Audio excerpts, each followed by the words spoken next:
Thank you, Mr. Toastmaster, fellow Toastmasters, guests, and congratulations to our newest member. Now, I came to Toastmasters to better my speaking ability in communicating with the public. This month, I am commemorating my 6th anniversary of an officer in the fire service and my 14th year, as you stated, as a paramedic. Now, allow me to commemorate my years of service by telling you a little bit of a story on how I became a firefighter. Now, I first knew I wanted to be a fireman at the age of 3. There was no traumatic incident that brought this on. To be honest, it was just seeing those big red flashy fire engines driving down the street and going to my local firehouse. I knew I wanted to be a fireman. But when you're a little boy dreaming of being a firefighter, you don't think about being the guy in the back seat. No, you want to be the guy driving the fire engine. Thankfully, here I am today being that driver. So in order to become a professional firefighter, you first must be a certified emergency medical technician. And so my first semester out of high school, I applied for and was accepted to an emergency medical technician academy. And then there I was, a 19-year-old kid driving an ambulance in the city of San Bernardino, near where I grew up. I knew from the first day on the job, I loved this profession that I chose. What an amazing responsibility that we have to respond to somebody that could, quite frankly, be having the worst day of their life and bring advocacy, compassion, and treatment to them.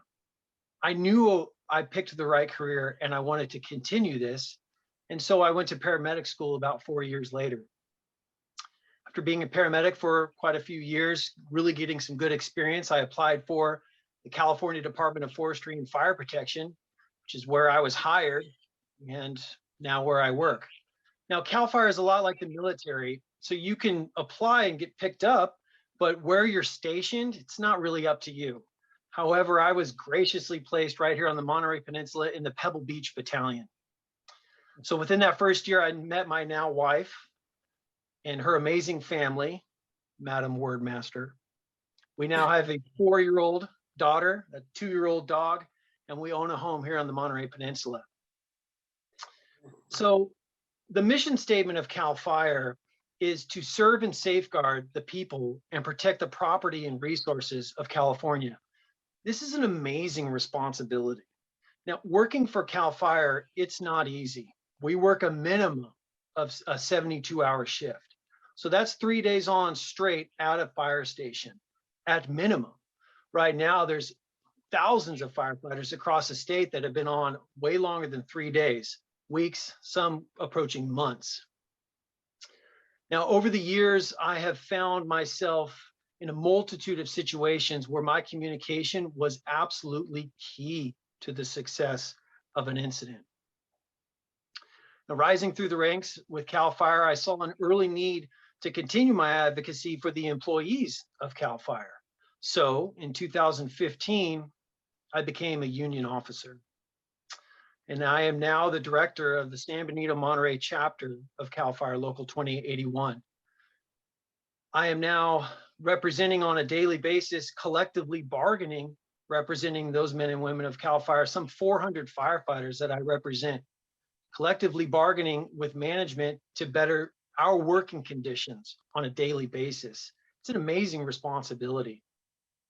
My father too was a union officer in the building trades. He first became a union officer in 1982, before I was born. He was a pipe fitter, an apprentice teacher, rising through the ranks to become the president of the Southern California Pipe Trades Association, the business manager of the union shop that he ran, a true union advocate. I really had no idea how much he indirectly influenced my union participation until I actually became a union officer myself. Now, the advocacy and representation of the men and women of CAL FIRE has taken me places I never could have imagined I would be.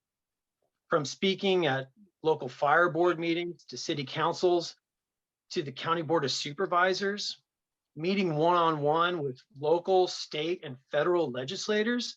It's an amazing responsibility. And it's so interesting. Sometimes after those meetings, I realized I was meeting those legislators, those policymakers to better our working conditions, but really our working conditions, when they improve, your lives improve. The citizens of this state, of this country, they improve when emergency services also improves. And that's really what I'm advocating for. So that's why I'm here. That's why I need Toastmasters, to better my speaking ability, to get the point across in a succinct manner. I know it will help me as a first responder and as a union advocate. And for that, I thank you for allowing me to commemorate this ice-breaking speech and telling you a little bit more about myself. Thank you, Mr. Toastmaster.